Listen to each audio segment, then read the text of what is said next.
what's up guys, and welcome to my wizard guide. Just for reference though, this account is not max spend. Show you my passes here. I still have like 6 available battle passes if you're curious. But I actually have not spent a dime on this account, but have been blessed by how gracious some of you have been by gifting me battle passes, especially Lordy. Shout outs to Lordy. And the Radiant Pass actually got for free because I was in the CBT for the America servers. So let's get it started, right? So stats wise, let's start out with the stats. You see I have a new preset here. I have extra points. The reason why I put this here is because usually you do want full 99 just because it gives you the most amount of like base M attack. And not only that, especially in the kind of like magic meta at the moment until we get to 99 when people get more MDef, this MDef percentage here does help quite a bit. So that's one of the things that you really need to get. And also because, you know, it just is like the easiest way for you to get as much value as you possibly can. Everything here kind of helps you, right? And for dexterity, you can see the amount of dexterity I have here is at 51, but the dexterity is actually not something that you're concerned about.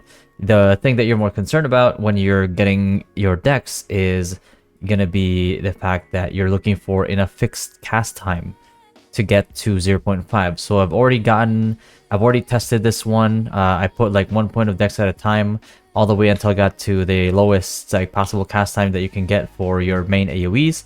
That is at 0.5 seconds. So that's all you really need. So in terms of like specific stats that you need for you know, the lowest cast time you can possibly get, that's basically what it is right there. You can have a build like this where you just have this, right? So 60 and 52 and you get it down to 0.5.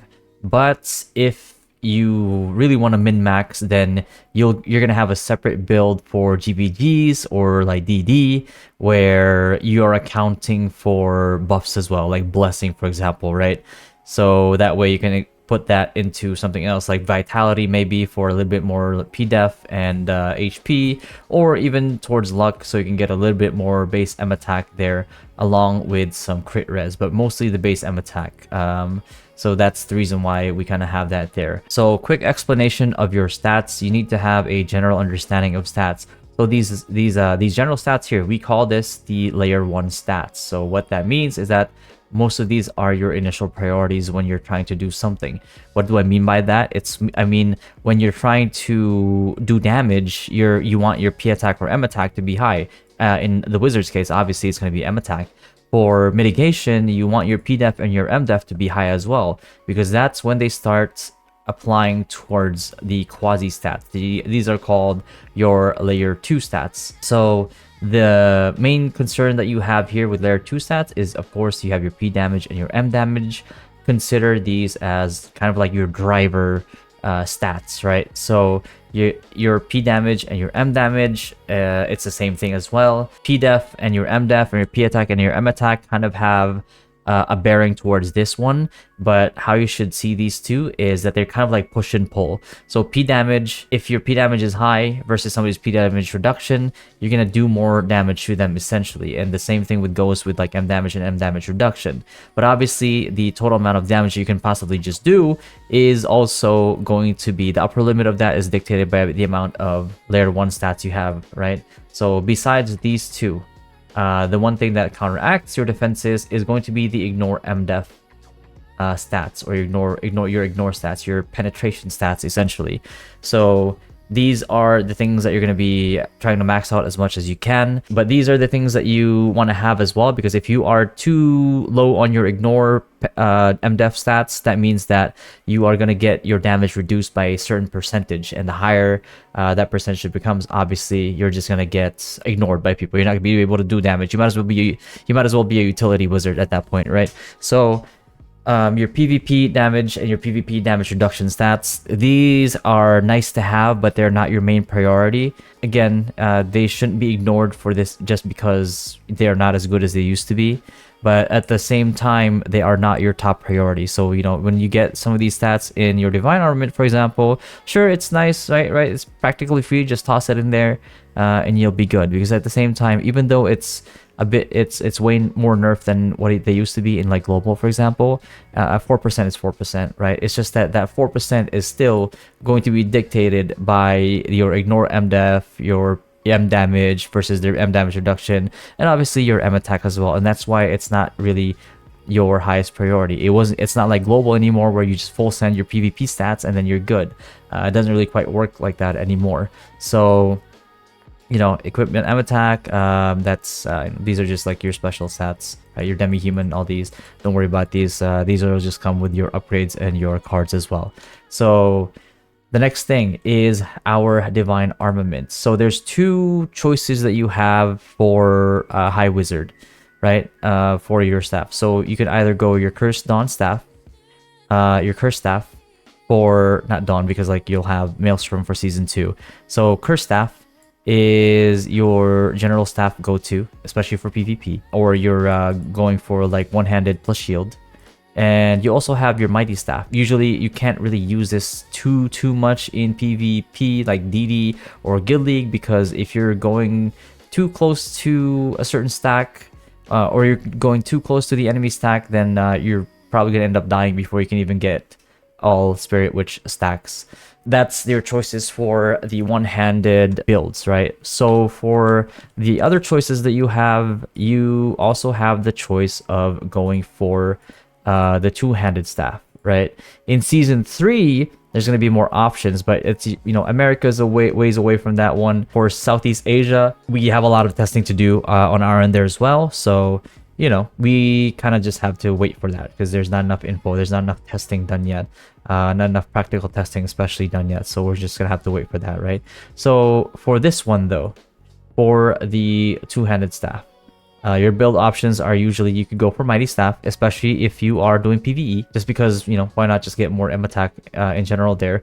Your other option though is going to be Chronos. So Chronos, essentially what it is just higher raw M attack in general, and also you have a 30% chance to grant you M attack 30% for 6 seconds, but at plus 10 it increases to 40%, right? And the higher M attack values you have, again, your main stats, your layer 1 stats, the more effective this is, right? Again, it's going to be really risky though because you're going to be squishy, but if you're going to run this in GVGs, make sure that you have a priest alongside you that's, you know, bonding you and buffing you at all times, because you're going to need it in order to maximize this. Because if you're going to be squishy, you better be almost one-tapping, if not one-tapping people, right? That's your options for the two-handed staff. Before the GVG builds, what you want to do is usually just want to go with the AoE route, right?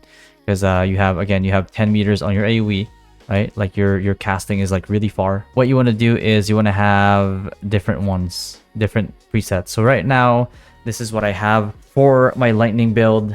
This is what I have here for my first job skills. And then we have our second job skills. You can just go ahead and copy that if you want. We were lacking a bit in skill points in the beginning, so I had to kind of like min-max it. And then towards the end here, this is what we have for fire, right? Which is going to be meteor. Again, this is first job. This is what we have at second job, right? We forego the LOV. And then towards the end here, we kind of focus on the passives. These are the big ones right here, okay? And the Ganbantine, obviously, because whenever there are professors, you kind of want to have Ganba on lock. That way you can get rid of their LP. And for the preset 5 that I have here, this is the first job. Second job, you can see I went for Earth Spike and Heaven's Drive here. And I kind of had to forego LOV here a little bit.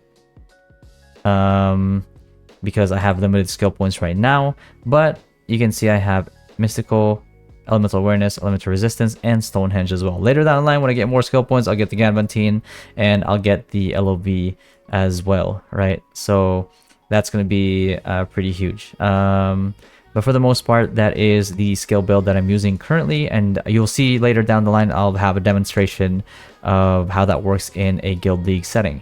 Now, the other one that a lot of people are very confused about is going to be feathers. So disclaimer, feathers are ever changing. If the meta changes, they shift as well, right? When there were heavy physical classes, a lot of people would full send into a lot of pdef, but as like it gets more dynamic, this is something that I've found to be quite effective. So what I'm going to do here is I'm going to have space. I'm going to prioritize my space, my yellows that give me ignore mdef, because that's like the biggest thing that I need, especially if I want to do damage. But I have justice here as well to kind of like make up for a bit of pdef that I'm lacking, because what I'm doing is in the defensive feather setup, I have these. So what's missing here? I'm missing the big feathers for the black feathers that usually would give me more mitigation, and I've kind of made up for that a little bit by putting in a justice for pdef, but also getting more slightly bit more m attack, and then also soul, which gives me more pdef and mdef, right? And the reason why I have these here is because if I'm not gonna have dark and light feathers anyway on my offensive, I don't want them to go to waste. But not just not wanting them to go to waste, but because they also give like pretty good stats in terms of P attack, M attack. Once these get up to around like tier 10, it's probably gonna give like 30-ish like M attack, and I think at tier 20 it was like 66 M attack or something along those lines. But also you can't ignore the fact that it gives you PvP stats, which although like I said, they're not the most important, but they still matter and they still will affect your reductions and your damage, right? It's just that you're not paying that much attention to them, and you have your P damage and M damage, which is always huge, and the same for dark as well, but you have reduction on them.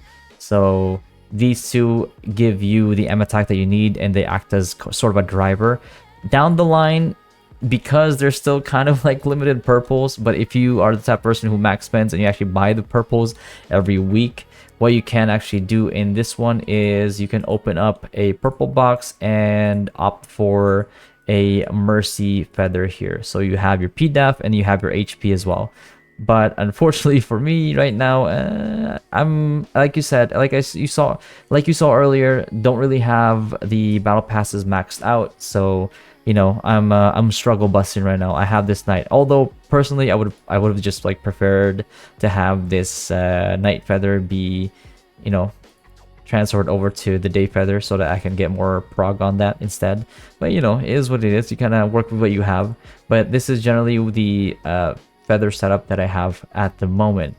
So hopefully that helps you out. Again, if there's any changes in the meta, I will be changing that as well, and I will make a guide about it, or I'll let you guys know about it. A lot of you do come to the stream. Thank you again. For the people that want to support me for free, all you really have to do is just, even if you're just lurking on the Twitch stream, that's already like a big thing. Twitch.tv/littlefattygg. So the next thing we have after this, I already showed you the skills already, so I'm going to show you the medals next. So medals, it's pretty straightforward for the most part. You're going for this one because this is high value in terms of flat M attack, and obviously with the M damage medals here, I kind of like even them out a little bit.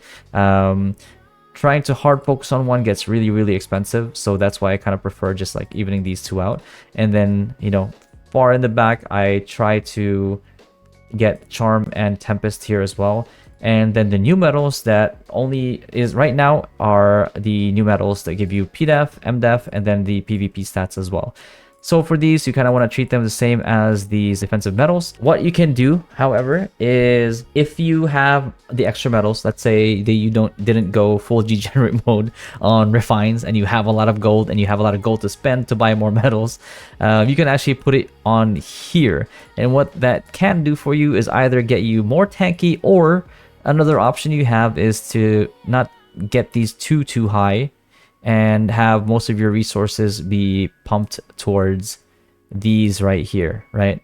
So for example, that would mean that you're giving this up for a mercy and then putting it over here, but you're sort of like making up for it as well at the same time, just because of the fact that, hey, well, you know, you have medals, flat stats to make up for this, right? Which is completely fine. So that's one way that you can kind of think about it there. And the next part after the medals is going to be the enchants. So let's take a look at the enchants here, and let's do a quick rundown. You can see what I have here already. So for up here, Instead of PvP, PvE damage stats, they're really nice as well. And M attack is actually really good as well once you get into the later stages where the 1%, the 3%, the 4%, they actually mean much more than the current state. So with that said, the bigger value ones that you really want to get is if you can get like full int, it's not bad. M attack is pretty good as well, but generally you want to have ignore mdef, right? If I can have triple ignore mdef here, that would be really huge. But you know, double RNG is not all too good, so you know, you take what you can get. But if I could have triple ignore mdef here, that would be huge for me as well, especially at this stage of the game. And then the preset here for the top one, I have just mdef right now. I didn't get any improved mdef yet, and it doesn't quite matter at this stage anyway, because the percentage is so small that it's not gonna be that much impact for a very long time. As a matter of fact, if I were to really just choose, I would probably prefer resilience over improved mdef or improved pdef anyway, just because of the fact that healing taken is pretty huge when you have a good performer following you around. But besides that, the other thing that you can have here is going to be the highest value, I think, out of all of these right here, besides PvE for PvE, is going to be your VIT stats or even luck stats, but VIT preferably is what you would want here, or flat pdef mdef as well. So for this one over here, these are your current choices. Again, if you can get flat VIT out of these, that's going to be really solid. Same concept here on the bottom ones, and if you can get flat, that's decent as well, right? So for armor, obviously for PvE, you will always want PvE, by the way. You treat PvE technique stats or special enchants not the same way that you would treat PvP ones. If you're doing PvE, you definitely want PvE stats on your side, just because you know, they're a lot more effective. For this one, it's again, base stats are really valuable, right? Flat stats are really valuable as well, but you actually have vitality boost in this one. This is probably the one that you want the most here, which is not probably, but this is definitely what you want the most here, with max HP and healing taken being so huge. This is something that will save your life if your performer can sustain you with your help, right? For counter crits, I wouldn't really build counter crit right now, because honestly, the people that you are going to build these for generally are going to be people like Synexes that do GT that probably don't even care, because their scaling on crit is so high that your counter crits are not really going to matter all that much. And the people that do build crit that don't have as high scaling, like Paladin or something, snipers, they're you know, if you just gap them in P damage reduction, it's really not going to matter. If you build enough P damage reduction to the point where, you know, with, especially when you have like 3-star horn cards, for example, or if you don't have horn cards, you can even get the illusion Edga, right? Everybody should have access to that now. You can forcefully decrease their damage from there, and also not have to worry about any other physical class that doesn't really care too much about crits. Because if you just build counter crit, I mean, the classes that rely on high P damage scaling instead of crit are just going to run you over anyway. So for weapon is pretty straightforward. Getting int and the percentage M attack is going to be pretty decent, but for the most part, what you want here as a magic user is just going to be magic boon for your special effects, your special enchants, and M attack percentage at all times, right? Because you just want these as your scaling. They give you more like flat M attack percent values in the general stats than they generally give you in the special M attack you know, special enchants, right? So not to be confused, magic boon is different from that. Magic boon actually scales your M damage by quite a lot, so you want this as high as possible. This is super high value, right? For shield, general stats, same concept as well, but for the most part here, it is going to be either anti-P damage or anti-M damage, depending on what the current meta is. If there's a lot of wizards, go for it. Like in the Pally meta, you want to go anti-P damage. Again, you really want to bridge the gap between your M damage, P damage reductions versus somebody's P damage and M damage. And obviously that's going to vary depending on the meta. So getting it like really high to close that gap as much as possible, it can sometimes render classes be unable to kill you, especially if you have sustain on top of you with a performer. And then for your Dawn Mantle, Same thing, Vitality Boost is going to be really huge for healing taken, but as much as possible, you do want to go for more mitigation here because Vitality Boost might be really good for Palies, for example, but you also don't want to neglect your M damage reduction in this instance. Resistance Boost is completely useless, that's why I don't even mention it. And again, counter crit, not really quite in the meta, and the thing about counter crit is, or crit res is, you need to full send it, otherwise it's going to be useless. In this case, however, it's just better to do M damage reductions. That way, if you have your M damage reduction cards and P damage reduction cards, for example, let's say you have your horn cards or your GTB cards, when you equip those cards, you already have built-in anti-M damage or anti-P damage enchants to help you mitigate it further, right? Because again, you're bridging a gap, so you want to give it as much help as possible. And for boots, it's the same thing, but it's just kind of like pigeonholed into anti-P damage, which is completely fine, right?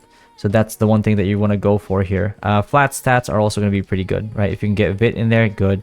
Max HP, not too bad, but for the most part, if you can get Vit, that's already pretty solid. For the accessories, it's going to be Magic Boon, no contest.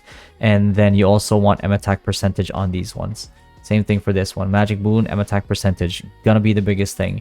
The later and later you get into the game, when you're pushing for really high values of like M attack in order to do enough damage to be able to collapse on DPSs that are out of position, then you really want that M attack percentage scaling. That's almost non-negotiable. So for this one down here, superior M attack, again, it's really low values, but as we get later into the game, again, it does get more and more value. And if you get that, and you get that with ignore MDef, that's going to be pretty solid. But if you can get triple ignore MDef, by all means, go for triple ignore MDef. That's what I have here right now, and that was actually a pretty lucky roll. 9 ignore MDef might not seem like a lot, but at this stage, at this early stage in the America servers, you kind of want to get as much as you can. And for this one, is usually I would go for superior M attack here, especially when I get later and later into the game. And improve MDef, improve PDef here again is going to be pretty solid if you are later into the game. Currently, if you're in the America server, it's not going to matter too much. In some cases, you might even just go for PvP technique here. But for the most part, you do want to get, for your secondary stats and tertiary stats, you want int, or if you can get M attack, get M attack as well. Right, so that's it for the enchants as much as possible. And another question I get for enchants is like, oh, do I level them all evenly? I'm a little biased towards the magic boons, so I tend to level the weapon and the accessories a lot first. But again, if you already get, like, let's say I have a choice for special enchants 2 to 4, and I get like a magic boon 2. But I get like M attack percentages here. I'll keep that for a little bit, and then I'll work on something else. Like maybe I'll try to get ignore MDefs here. Maybe I'll try to get ignore MDef here as well, and that's gonna be pretty solid already, right? So that's that. And for the, I actually wanted to cover a bit of Astral Core, but I think I'm gonna make Astral Cores into a separate video. America is not gonna get that yet, so you know, no point in you guys knowing about that for now. Soon though, we will, and I'll have a separate video for that, so make sure you subscribe so you can get that as well. And for the pets, this one is gonna be depending on you and your party for the most part.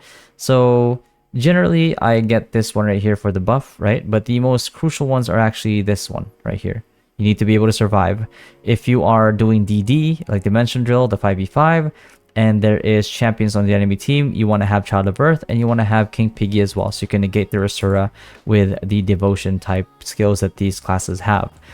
The Teacup Rabbit is really good because it has a, like, depending on the amount of skills that you cast, it actually does a knockback, which is very annoying when you're trying to, if you're trying to run away and you get teacupped, is what we call it. You get teacupped, which means you get pushed back with a teacup passive or skill here. Then a lot of the times you can't even run and you just die on the spot, which is really solid. But the one thing, and the one reason I'm tearing this guy up, is because of the fact that even though it doesn't really tell you specifically, right, and at tier 7, usually we assume that this only affects the pet itself. But when we tested this in the tier cup lobby, because they give us maxed out pets over there, when we equipped the Teacup Rabbit, we actually did see a 20% increase in Wizard AoE skills. So Storm Gust, Stonehenge, LOV, Meteor Storm all got a 20% damage boost, and that's why I want to push this one. I'm not sure if that is an actual like bug or if that's how it's meant to be, but you know, after testing it in the Teacup lobby, that was the case, and so I am actually working on getting this to tier 7. If that turned out to be a bug and it gets fixed, then well, I just I didn't necessarily waste this one, because Teacup is still one of the higher value pets that you can get, especially in actually in small scale and large scale. So for example, in Imp Overrun, where you're in the Imperium room, let's say the enemy guild is trying to push towards down the stairs close to your Imperium. If you Teacup them to the edge of that, they actually end up falling into the Gulag. So there's a lot of uses that you can have for Teacup Rabbit there. So even if it doesn't end up panning out, or it gets treated as a bug and it gets fixed, I don't think it is, because of the wording, but you know, you never know. Then at the very least, I still have a very solid pet for that one. As for the rest of the pets, this one, the Squidget buff is really solid, but if I'm in a good party, I usually assign these pets to my supports, so that, you know, my performer and my priest, or even my biochemist at times, and they can just go ahead and buff me up with that. So the good thing about this pet is, like, unlike most pets, it doesn't go for like melee attacks towards the enemy, so it has less chances of dying before it can get its skill out. And the other ones that you would want in here is going to be, let's say, this Abyss Witch right here, because it does LOV. And if you are fighting in a stack in a 5v5, for example, in Dimensional Drill, that LOV actually does blind people. Essentially, yeah, right. So it does blind people. And the Sohi, this is well loved by Paladin classes because of the obvious skill here. But what people usually get this for is the tier 9 skill that it has, which is Frost Domain. Your active pet freezes damage within a 5.5. So this is when you see people with Sohis dive into an enemy clump and then summon the Sohi and then freeze people on the spot, and that's usually it's called a Sohi play. So you know, you're gonna see people do that as well. The other ones over here are pretty decent for other classes, and this one right here, this guy, if he didn't die so fast, this actually would be pretty decent here as well, the Dr. Owl.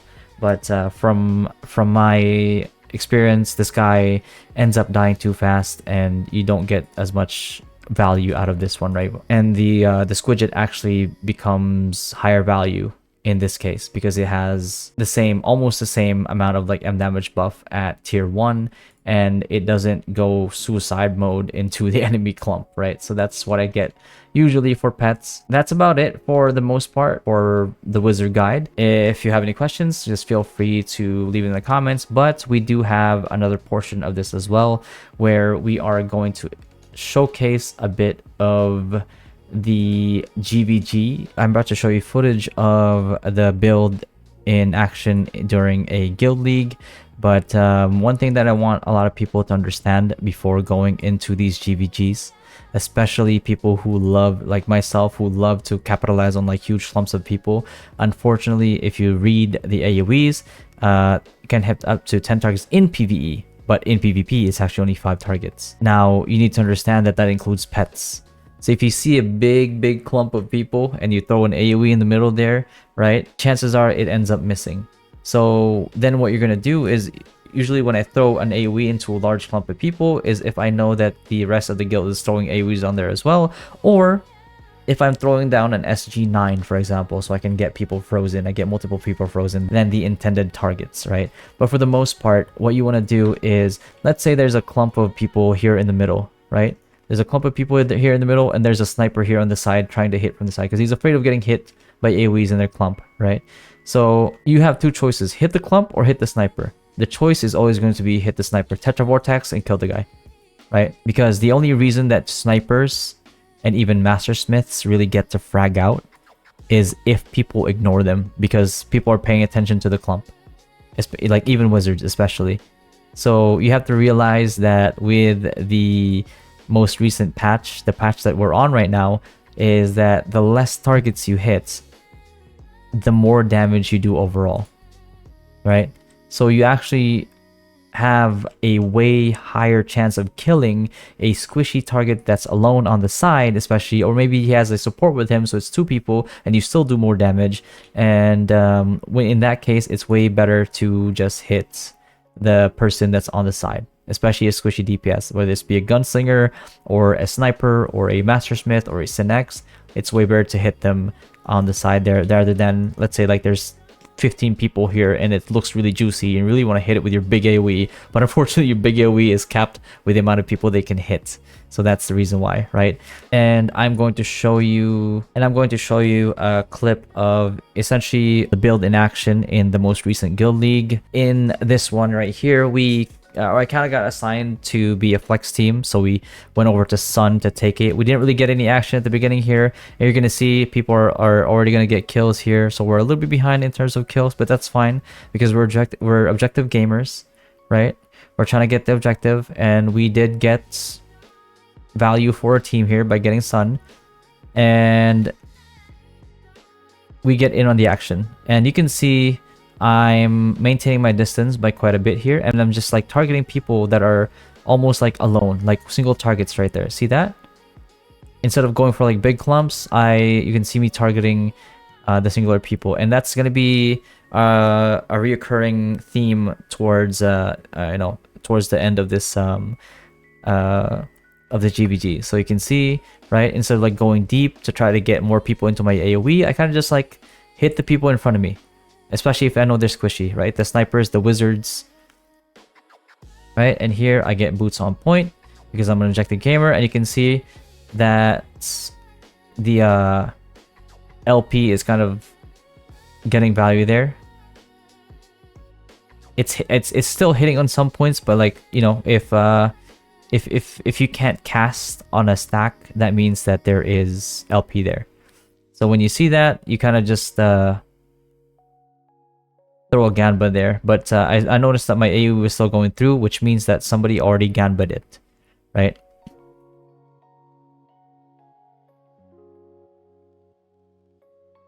And you can see, yeah, I mean that's it. Like I see a squishy AoE there with you know, the Mastersmith, and I just Stormgust it. Okay, and I maintain distance there right away because I know that if that sniper tries to go deep, he's going to die. And I can see that again. There is... Yeah.